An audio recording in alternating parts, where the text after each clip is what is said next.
Hey you guys, welcome back to the channel Physics Surgery, and here we are in AITS Select series wherein I have selected a problem which will be used as a means to discuss 5 most important JEE advanced concepts in the topic of Q value, especially a less discussed thing in textbooks on endothermic Q value, where two nuclei, when they combine and give rise to a daughter nuclei which is excited and gives rise to a gamma decay afterwards, right? What would be the maximum value of the gamma photon that would be coming out? Okay, so as a part of this problem, this is the problem statement that you're going to look at. Okay, so if you want to give it a try, just pause the video for 1 or 2 minutes, have a try, and do come back for the complete explanation. We'll start with the concepts and then we'll move on to the solution of the problem, and at the end we'll top it off with the 2 practice problems to cover up the video. Okay, so as I said, it's not just about solving this problem but also understanding the words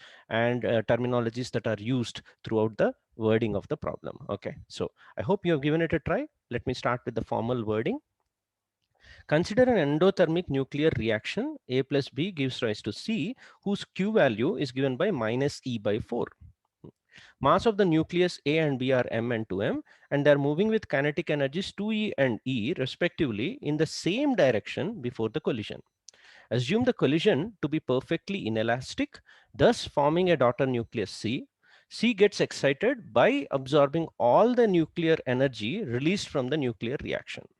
Then which of the following options are correct? So 2 options are about the kinetic energy of the daughter nucleus, and 2 options are about the maximum energy of the gamma photon that would be released as an aftermath of this particular reaction. Okay, so before we move on to the concepts first and the solution, my humble request to you is for the next upload for a wonderful video that I'm already preparing.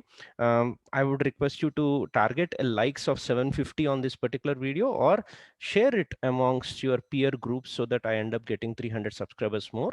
Right? For you people, it might be looking like a small thing, but for me, it would be highly motivating if I can get that kind of a support. Thanks for all the support you have been showing in the comment section.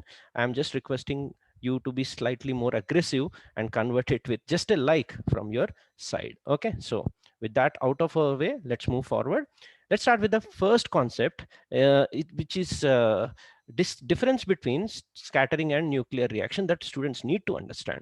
Okay, so on the left side you have something called as nuclear scattering, where you could see let's say nucleus A comes and hits a nucleus B, and afterwards also, after the interaction is over, the same nuclei are available. There's no reaction that has taken place, so no new products are formed and mass is conserved. Okay, whereas in a reaction where A plus B gives rise to a C and afterwards some decays happen, new products are formed. So that is what is the difference when someone uses the word reaction over scattering. So in this type of a nuclear reaction, you're not supposed to conserve mass. The entire idea that the mass is not conserved is the heart and soul of the Q value and energy analysis of the reactions. Okay, so Q value is defined here based on the idea that the mass actually will be different for the product and reactants. Okay, so with that concept done, let's move on to the second one. Now that inputs on the Q value, we are doing it at JE level. Okay, right. So let me enlighten you on what is JE level and what is beyond JE level in this Q value concept. Okay, so imagine you take up the problem statement A plus B gives rise to C, and I write the energy conservation, right? For the left side, whatever is the total energy, if I want to equate it to the right side, we are generally taught in textbooks that the energy component on the left side, A, let's say take, it will have mass energy and also the kinetic energy. For B also the 2 terms, and for the C also 2 terms. Once you go to the higher than JE level, where the velocities of these objects would be comparable to velocity of light, then this entire bracket, which is the total energy, would be written as gamma mc square, where gamma would be some kind of a Lorentz factor, right? 1 by root of 1 minus v square by c square. It is touched upon in NCERT, but it's not there for JE advanced. So our assumption in this problem is that the velocity of these nuclei that we are solving for are very small compared to velocity of light, non-relativistic velocities. Under that scenario, these energy conservation will lead to, you could see that green terms, if I bring it onto the left side, I end up getting this factor, right? Mass of the reactants minus mass of products into C square. This itself is defined as the Q value. Remember, if the mass was conserved, Q would never have existed. Okay, and simultaneously this number should be, if I bring kinetic energies onto the other side, should be kinetic energy of the products minus reactants. So for an exothermic reaction for which the Q is positive, reactants will have greater mass and mass will reduce during the reaction. Whereas in this present problem of endothermic, we expect the product form to be having a higher mass. Okay, so same thing if I show it on a reaction progression diagram, A plus B is shown at a lower energy level, and then there would be a higher energy level for the C because its mass has increased. The difference between these mass energies of A plus B and C is defined as the Q value. Okay, we'll talk about this peak as we move along to the other concepts that we are going to do in this particular video. Okay, so what is this peak going to decide? Okay, now in an endothermic reaction, loss in Ke is manifested as the rise in mass and Q value is negative. This kinetic energy loss will be there. That means this number is negative, and that is manifested as the rise in mass of the products. Okay, so this is the second concept. You want to understand more Q value discussions, right? We have already taken up a video on the beta decay Q value, which is even more interesting than this. So link of that particular video is in the description below or on the I button above. So if you're new and you want to understand the vagaries of the beta decay, I would suggest you go through this video once this particular video is done. Okay, right? Let's move on to the concept number 3. This is more of mechanics concept. Okay, so the kinetic energy lost in a perfect inelastic collision. Okay, so we have already derived this formula, right? Kinetic energy lost in a perfectly inelastic collision is given by half reduced mass into V relative square of the collision. Okay, so just before hit, whatever is the V relative, that we have to take into account. Mu comes out to be the reduced mass. This is nothing but the kinetic energy in the center of mass frame. In the initial center of mass frame, whatever is the kinetic energy in a perfectly inelastic collision, it is completely lost. This is basic stuff that you will be able to remember, and the concept was actually discussed in a past video where I made a JEE mains revision series on center of mass and collisions and momentum. Maximum losable energy concept or the reduced mass concept was discussed. So the link of this particular video is in the description or on the I button above, and you can directly jump to the 30th minute of the video. This video is a lengthy one, and it contains somewhere around 60 plus problems on the revision for the center of mass concept. Okay, so go to that video. From there you can watch 5 to 10 minutes of this maximum losable energy concept with some practice problems thrown in. Okay, so once we are done with that concept 3, let's go to concept 4. Gamma decay is an after effect. Okay, so students need to understand that A plus B giving rise to C, and in another different reaction, A plus B giving rise to an excited state of C, these two will not have the same Q value. The Q value is going to depend on whether the C, that is daughter nucleus that is formed in the ground state or in the excited state. If in some reaction it forms in an excited state, then this particular gamma decay reaction is an after effect. Okay, so that you are supposed to consider in a separate reaction. So the value of Q would not include the value of the gamma photon energy that is coming out. It's a by secondary reaction. Same thing we do in alpha and beta decays also. Alpha and beta decays are followed by gamma decays, and that Q value of alpha and beta will not include the gamma decay, which is a spontaneous reaction. Not only that, if any excited state of C is formed, de-excitation of C may result in different gamma photons. This excited level will de-excite to multiple intermediate states. So it need not come directly to the ground state. But if it does that, right from the excited state to the ground state, if it takes one step, then that would result in a gamma photon of highest energy. Okay, so this is the concept number 4. Let's move on to the last one, okay, before we solve the problem. Can delta M, we already ascertained that in an endothermic Q value related nuclear reaction, the mass of the product would be slightly higher than the sum of the masses of the reactants. So if M and 2M were given, and he already said E and this is twice the energy as this, so I have taken the velocity to be twice of as this one, so in order to get that twice energy. So if the product is formed, it should be not 3m mass, right? It should be 3m plus delta. So in all our previous calculations, especially of that concept 3, we do take momentum conservation by taking only 3m and say Vf is certain value of 4v/3 and all that. But in that we ignore this delta. So when can we ignore delta, which is delta m, and when can we not, is a very important concept. And whatever I wrote below is based on the JEE syllabus of velocities being very small compared to velocity of light. So let's go step by step. For momentum conservation, this is the extra term that can be ignored, because this delta would be very small quantity in comparison to this. The change in mass, yes, it will be there, but it will be very small when this multiplied with the VF, which is already less than a very small compared to light velocity. So that can be ignored. Okay. Whereas even in kinetic energy calculations, for which we use half mv square formula, the value of delta can be ignored. Again, for the same reason, half delta into this v square, v's are very, very small. But for total energy, where the mass energy is taken into account, you'll have delta multiplied by c square and not v. Therefore, for the q value, the delta cannot be ignored.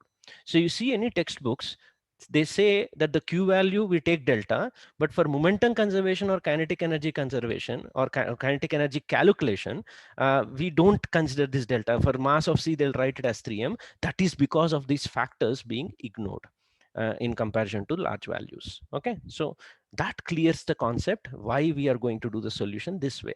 So applying all the 5 concepts that I have just now taught you into the problem. So again, a lot of things on the board, just follow my lead, try to focus on what I am pointing and what I am trying to explain. Okay, so the given problem, which I have enlisted here on the top right of your screen, he said 2e for mass m and e for 2m. So I have taken 2v velocity and v for this, because the kinetic energy is half mv square formula. Okay, so it immediately gives you the value of capital E. I've assumed as mv square. You could see half 2m into v square was maintained as E, so I can easily estimate the E value as mv square. I'll substitute. Okay, so if this 2E and E, that means the total input energy is 3, is forming a C star. Okay, in the question, that is forming a C star. If I'm doing the conservation of linear momentum, which I have written it as COLM, for that I will assume it is almost a 3m mass. So since they are moving in same direction, m into 2v plus 2m into v should be 3m into v of this, which comes out to be 4v/3, a simple calculation. With 3m and 4v/3, the energy of this C star can be easily written as half 3m into this square, which is 80/3. Okay, so out of this 3e, you have only retained 80/3. Therefore, 3 minus 80/3 is lost, which is E/3. Same thing, without all this calculation, can be directly written in one step for those students who remember this losable kinetic energy idea or kinetic energy in CM frame, which I already quoted as half mu v relative square. What is mu? Reduced mass for 2m and m. It will be 2m/3, and v relative square. Remember, this was moving with 2v and this is moving with v. V relative is v in this problem. Therefore, half 2m/3 into v square would have also given you E/3.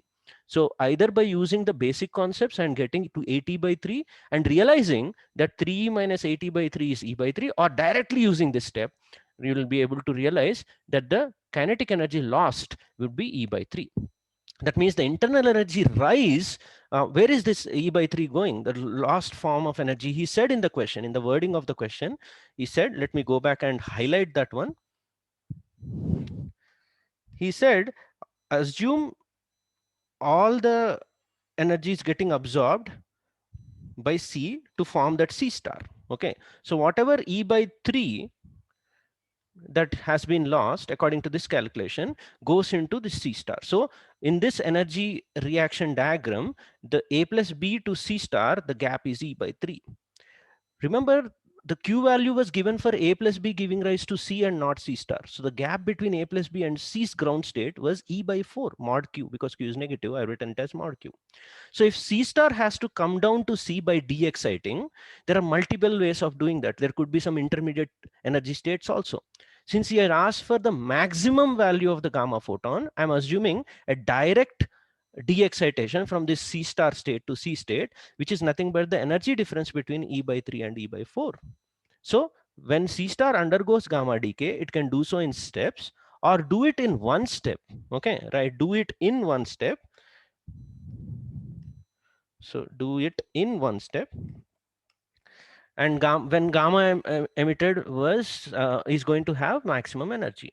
Okay, Emax for gamma photon would be therefore equal to E by 3 minus E by 4, which is E by 12.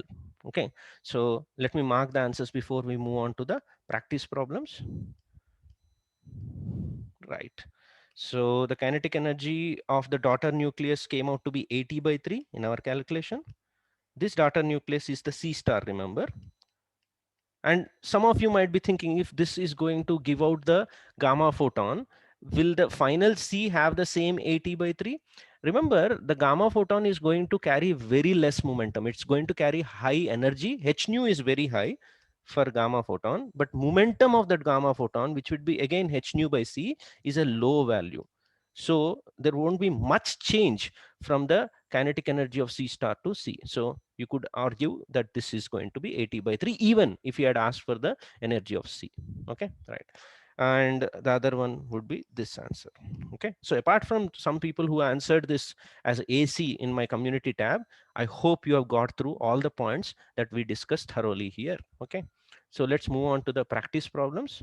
Before we move on, I just have one small thing to point out. So usually modern physics is less discussed concept in YouTube or also in textbooks.